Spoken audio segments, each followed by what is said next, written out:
The mitzvah of this week's parsha, the mitzvah that we learn about in this week's parsha, it's actually two parshas. It's Nitzavim and Vayelach. But at the end of Vayelach is when we have the mitzvah. Moshe is given the mitzvah to write down the Torah. Now it says the song, but Rashi in the commentaries explain this doesn't just mean the song of Haazinu, which is the next portion, but it actually means the entire Torah. This is why the commentaries are so important. The verse that we have in our parsha says as follows: "And now write for yourself the song and teach it to the children of Israel. Place it in their mouths in order that the song will be for me as a witness for the children of Israel." So it's not enough that they had the Torah in the desert. It's not enough that they wrote a Torah in the desert. It's not enough that they studied the Torah in the desert. It had to be passed along. It had to be written. It had to be inscribed in a way that it's a witness. It's a testimony almost for God and the children of Israel. So let's first break down how the Song of Haazinu, which is next week's Torah portion, in which the simple explanation is that's what the verse is referring to, but the commentaries explain that it's actually much more than that. It's the entire Torah. So here's one of those famous commentaries. It's clear that the song here means the entire Torah. Why? Because how do we know that? Because as the verse says below, and it was when Moshe finished writing the words of the Torah in a scroll until the very completion. This indicates that this song includes the entire Torah with the Song of Haazinu as well. Further indication that it's the entire Torah is the verse, "Take this Torah scroll and place it alongside the Ark of the Covenant of God." So once Moshe wrote it down, he called it a Torah scroll, which means that he was referring to the entire Torah. So, and there's several other commentaries that bring other proofs. Rashi is the famous one, but it's clear halachically that the mitzvah is to write an entire Torah. So the theme of the night here is that every single Jew has a responsibility to write an entire Torah. A Torah has, as we know, over 600,000 letters. 600,000 words, and it's very long, and it takes about a year, even for a professional scribe. It takes about a year to write. It has to be written with a special ink and a feather and on parchment, and written in a certain way. It is not easy to write a Torah. To buy an actual Torah will cost you at least $40,000 to $50,000 if you're buying a new Torah, because it takes the scribe an entire year to write. So you're basically paying his year salary, his annual salary. So how are we supposed to fulfill this mitzvah of writing an entire Torah? Hey, we don't have that. Most of us don't have that kind of money. I don't have that kind of money. And I'm not a scribe. I mean, I would love to be a scribe, but my hands are way too shaky and way too unsettled and I definitely cannot write a Torah myself. So how does Hashem give us a mitzvah that we cannot fulfill? So the Rambam explains this a little bit more detail. God commanded us that everyone should write a Torah scroll for themselves, and if they write it with their hand, the Torah credits them as if they received the Torah at Mount Sinai. But what happens if it's impossible to write a Torah? In other words, some of us don't have that ability to be a scribe, write a Torah, so they should buy it or they should hire someone to write it for them. This is the meaning of the verse, "Write for yourself this song." So the Rambam is clarifying that the mitzvah, the commandment that God gave us, is to actually write an entire Torah or hire someone to write a Torah on our behalf. Very difficult mitzvah, very expensive mitzvah. Judaism is expensive as it is, as Rosh Hashanah is coming, and we have Sukkot, and we have Lulav and Etrog. There's all these expenses, not to mention Passover is expensive. Living as a Jew, keeping kosher is expensive. Sometimes keeping Shabbat is expensive. It's hard to run a business if you're closed on Shabbat sometimes. So how does God expect us to fulfill such a difficult mitzvah, both financially or even physically? It's a difficult mitzvah to perform. So what the Rebbe is going to do here with this discussion is learn a lesson about community that actually permeates not just this mitzvah, but every other mitzvah as well. And really teaches us the value of being part of a community. This does not negate our individual responsibilities. This does not negate our individual achievements and individual growth and uniqueness. This is just an added benefit of interdependence once we've achieved our individual independence. So Torah tells us that Moshe wrote this song on that day, and he taught it to the children of Israel. That this is the last verse of our Torah portion before Haazinu, that Moshe wrote it down and taught it to the people. So we're going to go deeper into the mitzvah itself, but then we're going to figure out some interesting details. So the Code of Jewish Law, the Beis Yosef, in his book of the Code of Jewish Law, which is after Maimonides, where he's simplifying the understanding of how to perform the mitzvahs, he tells us something completely counterintuitive to what we learned. What we learned until now is that every single Jew is responsible to write their own Torah or hire someone to write a Torah.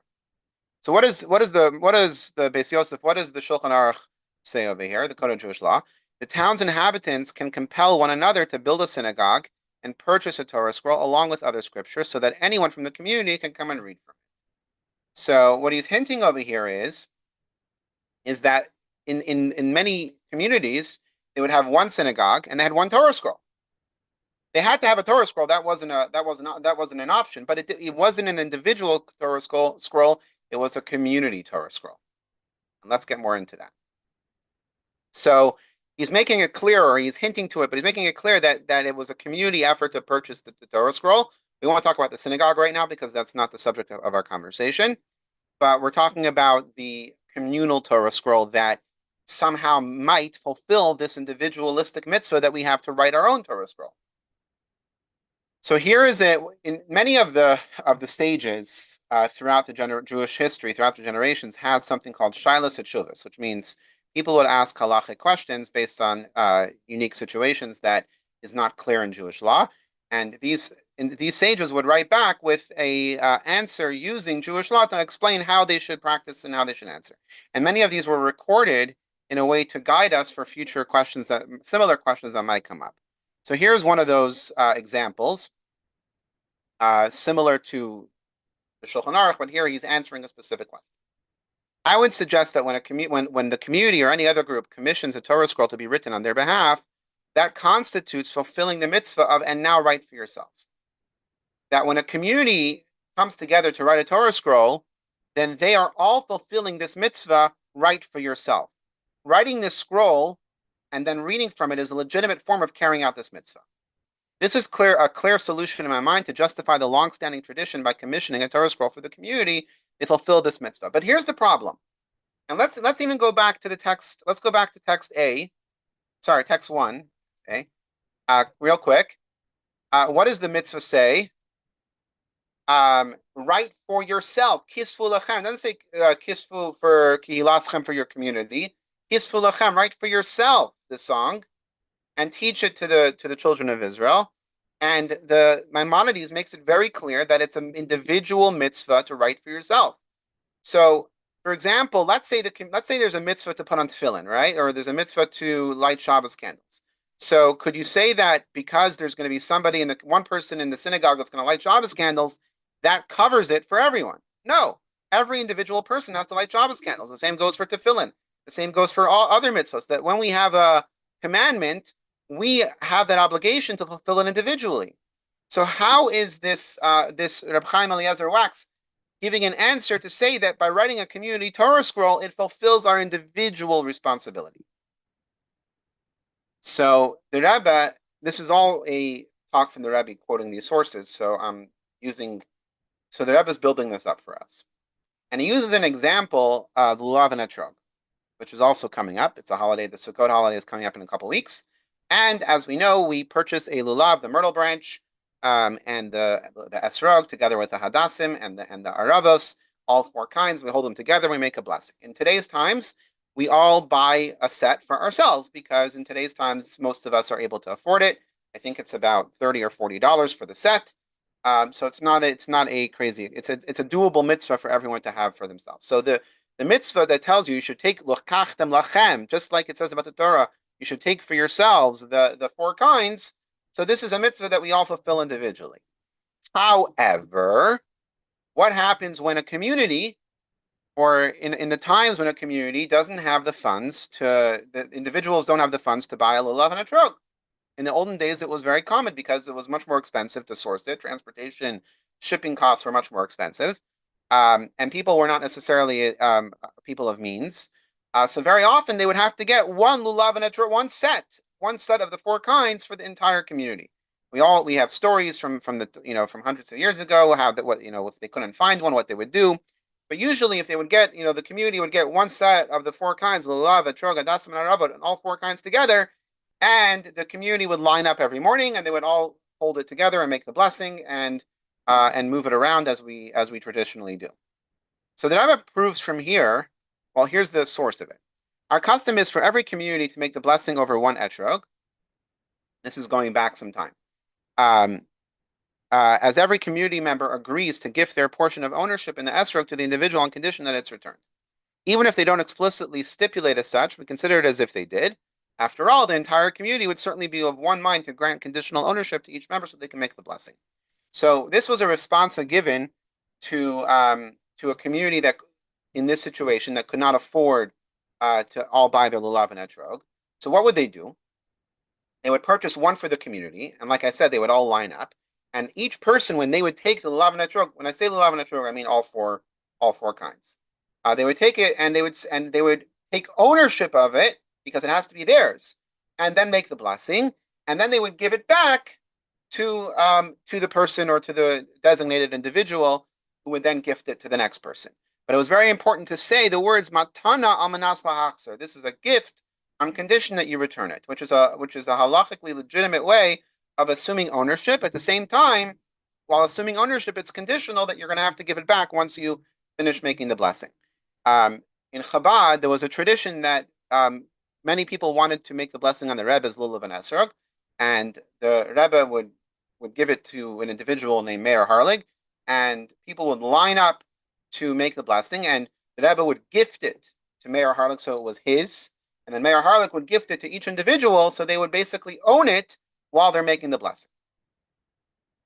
So that's how this mitzvah could be performed by lakachtem lachem, that it's your mitzvah, even though it's a communal lulav and esrog. So how does this apply to a Torah, to writing a Torah? So back to the Beis Yosef, the Code of Jewish Law, he clarifies, so what are we supposed to do? The prevalent custom today in a situation where there aren't many esrogim available in that community, is that the community purchases one communal esrog.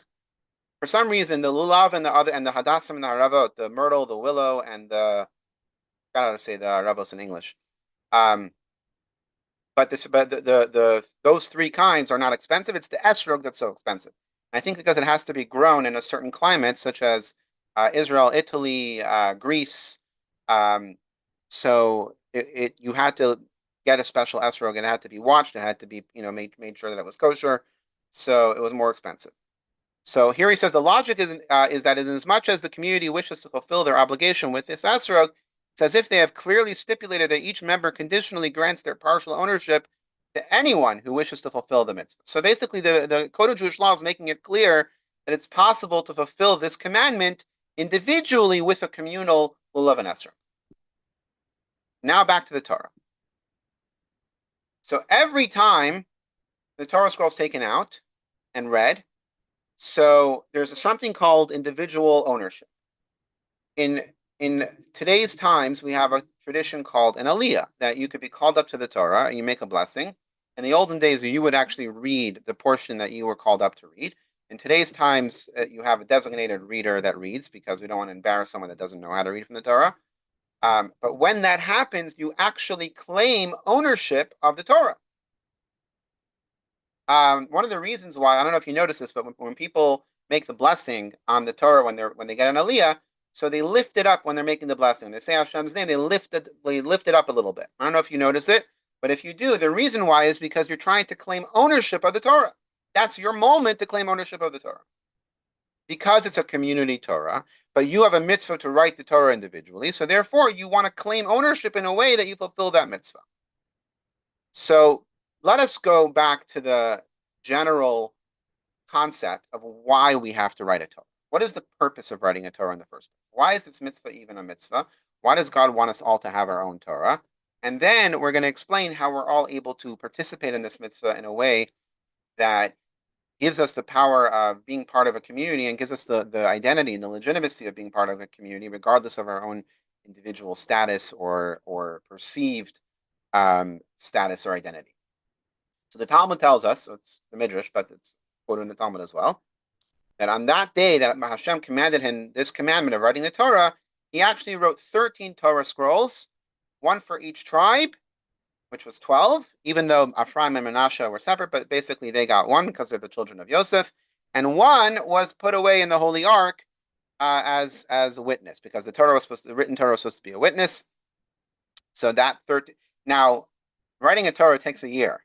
How did Moshe write 13 Torahs in one day? So remember, we had a different class and we talked about this. That Reish Lakish tells us that Moshe was actually writing individual parts of the parchment. He just tied them together on this one day. But that's a different conversation. But the point is that this mitzvah was fulfilled, and it was given to each tribe, but it was not something that was given to each individual. Okay, so now, what do we have to do about this? What is our mitzvah? So I want to take a few minutes to talk about this, and then we'll read it inside. We'll read it in the text. So the basic concept of a Torah, as we know, has to be written perfectly, exactly the way it's given to us. And there's many laws in terms of how it has to be written, where the spaces should be, how the columns should come out, which letters have a crown, which don't. There's a lot of complexity in the writing of a Torah. A Torah has to be handwritten; it cannot be printed.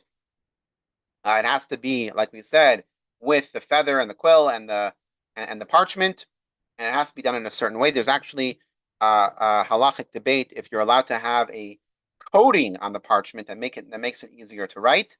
The base of Yosef actually says that you're allowed to have like a little shellac coating, which makes it easier for the scribe. The Ramah, Ramosha Isserlish, who was the Ashkenazi poet who wrote the Mappa, which is like the tablecloth. The Shulchan Aruch, the Code of Jewish Law, means a set table, and when his book came out, it was the Sephardic, from the halachic point of view, from a Sephardic point of view. So he, as the Ashkenazi a rabbi or the leader, Ashkenazi leader, he wrote what's called the Mappa, which is like the tablecloth, which he inserted his notes with the Ashkenazi customs. And he wrote that we do not permit the shellacking of the parchment, and therefore it's much more expensive to buy Ashkenazi Torah than it is to buy a Sephardi Torah. They're both kosher for their communities. It's just a difference. The point is, it's a very complex process. Now, we all know that if the reader of the Torah finds a crack in a letter, the entire Torah is not kosher. Not a kosher Torah anymore. It's like a chumash. It's like we have the big blue chumash. The Torah basically becomes a chumash. It's no longer doesn't have the holiness of the Torah, and we can no longer make the blessing that we make on the Torah. We can no longer consider it a kosher Torah.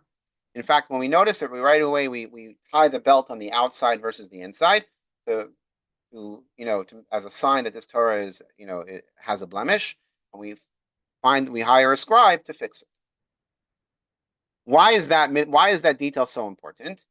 Because every single letter is compared to every single Jew. And if one Jew is missing, the entire Torah is no longer valid, halachically.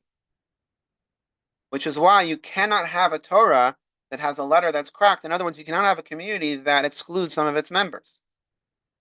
And how do we all participate in a community Torah? We have to make sure that there's a letter that we purchase, that we own, that we commission to happen.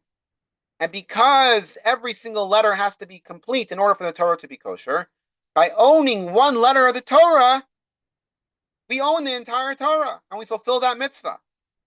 So by purchasing a letter in the Torah, it's as if we have written the entire Torah. Let's break it down into details.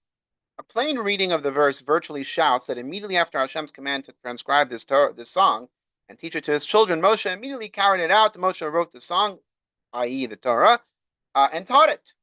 We clearly see that by writing the 13 Torah scrolls on the day he died, Moshe carried out the mitzvah of write for yourself this song. Now, our sages derived from the verse that every individual must write a Torah scroll. However, the verse shouts at us. I don't know why they use the word shouts. Let's say it right. The verse is teaching us that Moshe carried it out for everyone with his own transcription. That, in other words, he was setting the stage and fulfilling the mitzvah for all of us. That it was already done. It was already accomplished. By giving it to all 12 tribes, he fulfilled this mitzvah and ascribed it to us and gave it to us. So technically, the mitzvah is already accomplished. Even if you don't have a letter in the Sefer Torah, that Moshe already fulfilled that mitzvah for us, and that's why before he died, he made sure to have all 13 scrolls completed. Let's dive into that a little bit more. The Ben Ish Chai, which is another commentary, says in the liturgy for Shabbat and the festival, the Musaf prayer, we say, "I have redeemed you." At the end, in the beginning, this is in the Keser. Hengal Tiascham Achres Kivreshes. This is in the song Hu Alakenu that we sing on the Musaf prayer. So what does it mean that I've redeemed you at the end as in the beginning? This means that in the future redemption will come. So when the future redemption will come by carrying out this final mitzvah to write a Torah scroll as well as the first mitzvah to have children. So this is a beautiful commentary that by the Ben Ish Chai, who was a great sage from a couple hundred years ago. He actually was the leader of a very large Jewish community in Baghdad, in Iraq, that existed all the way until 1948, until the horrific Farhud, which led to the massacre of the Jewish community in Iraq, which now no longer exists. But before that, before 1948, there was a massive Jewish community in Iraq, and it goes back all the way to the days of Babylonia. But the Ben Ish Chai was one of the greatest Jewish leaders of his time. And he tells us that the words "Hein Ga'alti Eschem," that Hashem's going to redeem us in the end, just like He did in the beginning, is telling us that Hashem is going to redeem us once we fulfill the final mitzvah of the Torah, just like we fulfill the first mitzvah of the Torah. What's the first mitzvah of the Torah? When Adam and Chava were created, what was Hashem's first mitzvah to them, even before the mitzvah of not eating from the tree? Was pru urevu. Be fruitful and multiply, and go down and take over the world. In other words, have children. That was the first commandment. What is the last commandment? The last commandment, because right now we're in the last Torah portion before Moshe passes away, because the Hazinu is the song, and then Bezos HaBracha is the blessing that Moshe gave, but there's no mitzvahs there. The last mitzvah of the Torah is to write a Torah. So when we fulfill this mitzvah of writing a Torah, Mashiach will come. That's what the Ben Ish Chai is saying. Let's read it again. This is so important. In the liturgy for the Shabbat and the festival Musaf prayer, we say, "I have redeemed you at the end as in the beginning." This means that the future redemption will come by carrying out the final mitzvah to write a Torah scroll, as well as the first mitzvah to have children. So both of these mitzvahs are very important. Obviously, having children has always been a crucial value in Judaism. The final mitzvah of writing a Torah is what the Ben Ish Chai says is going to bring about the coming of Mashiach. And the Rebbe made a massive campaign out of this in 1981. The Rebbe campaigned that everyone should have a letter in the Torah. The mitzvah to write a Torah scroll is the conclusion of all 613 mitzvahs. So when all Jews will have their own personal letter in a Torah scroll, we will speedily merit the conclusion of this exile, a redemption in which every Jew will be liberated in the coming of Mashiach. So, quoting the Ben Ish Chai, the Rebbe is using this as a launch pin for his campaign that every single Jewish child, every single Jewish person should have own a letter in the Torah. Now, sometimes, when you have a community campaign, you could buy a Torah, you could buy a portion, you could buy a whole chumash if you could afford it. In other words, as a way to commission the writing of the Torah. But even by owning a letter, it's as if you have written an entire Torah. So the Rebbe campaigned and made this one of his 10 mitzvah campaigns, that everyone should have a letter in the Torah. And that's why I started off this class by saying that this is going to be an action-oriented class, because what we want to do now is we want to encourage everyone to make sure, if you haven't yet, to buy a letter in a Torah, and we'll show you how in just a second. All right, 1 second. Lost my screen. All right. The Rebbe brings this message home here. Every mitzvah in the Torah achieves unity among the Jewish people. Still, this campaign of communal Torah scrolls achieves a superior form of unity, for it brings Jews together through the act of writing a Torah scroll and bequeathing a unique letter to each Jew, as we'll explain. But first, let's explore the idea that the Torah is what possesses the power to unite the Jewish people. The Torah is that uniter. When a Jew is told that he or she must unite with every other Jew, from the heads of the tribes to the wood, this is part of our parsha, from the Atan Netzav Mayom, you stand before me, from the wood choppers to the water carriers, from the wood hewers to the water drawers. I don't know why I can't just be simple translation. The wood choppers to the water carriers. One cannot help but ask, how is this even possible? The gap between the heads of the tribes, the leaders, the scholars, or whatever, and the wood choppers and the water carriers there's different levels of people. How can they all be united? So how is it possible to unite with both head of the tribe and the wood choppers and the water carriers? They are polar opposites.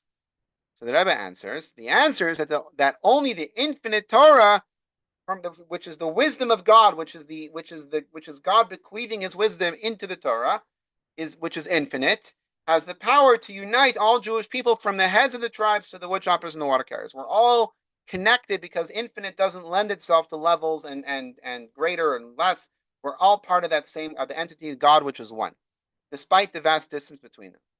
So this helps us understand just how great the unity achieved through a tangible action. There are many other practical mitzvahs that achieve the same result, but there's a unique quality to the unity achieved through every Jew purchasing a letter in the Torah scroll. Or as it is explained, the entire notion of unity among Jews is achieved only through the power of the Torah. So this is when the Rebbe launched his campaign. Sorry, it was 1982, I think. Yeah, 1982. They launched this campaign, and many people ask why now. And the Rebbe said we need that final push for Mashiach. So Chabad has been at the forefront to help everyone buy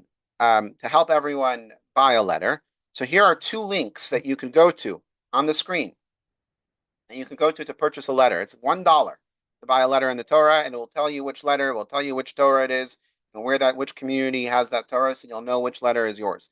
There's also a special children's Torah. So to buy a letter in the Torah for yourself or for an adult or someone else that you know, it's chabad.org/409282. And for the children's Torah, it's kidstorah.org, as you see here on the screen. So this is a tangible takeaway that I want everyone to make sure that if you don't have a letter in the Torah, buy a letter in the Torah, because as the Rebbe says, this is what's going to be that final push to the coming of Mashiach. I want to finish with a final story. The previous Rebbe sent two emissaries to Chicago when he first came to America to reach out to Jewish people that are there and bring them closer to Judaism. So they visited with one individual in his office, and they were dressed like two rabbis. So the first thing he did was he pulled out his checkbook and said, they're probably here fundraising for a donation, so tell me what you want. They said, we're not here for your checkbook. We're here to talk to you about Judaism. And he says, I don't observe Judaism. I'm Jewish, but I don't observe Judaism. It's not my thing. I support many good causes, but I don't observe Judaism. So they told him, well, listen, the previous Rebbe, they didn't call him the previous Rebbe, he was the Rebbe at the time, the previous Rebbe sent us to Chicago because one of us is actually a scribe. And we're here to find synagogues that have Torah scrolls that might need to be fixed. And we're here to fix those Torah scrolls. And he explained in the complexity of the process of writing a Torah scroll and when there's a blemish in one of the letters, what you have to do to fix it. And they actually, one of them was a scribe, and they were going around to different synagogues to help fix Torah scrolls. However, there's also a spiritual connotation to this because every single Jew is compared to a letter in the Torah. And sometimes there might be a little crack in a letter.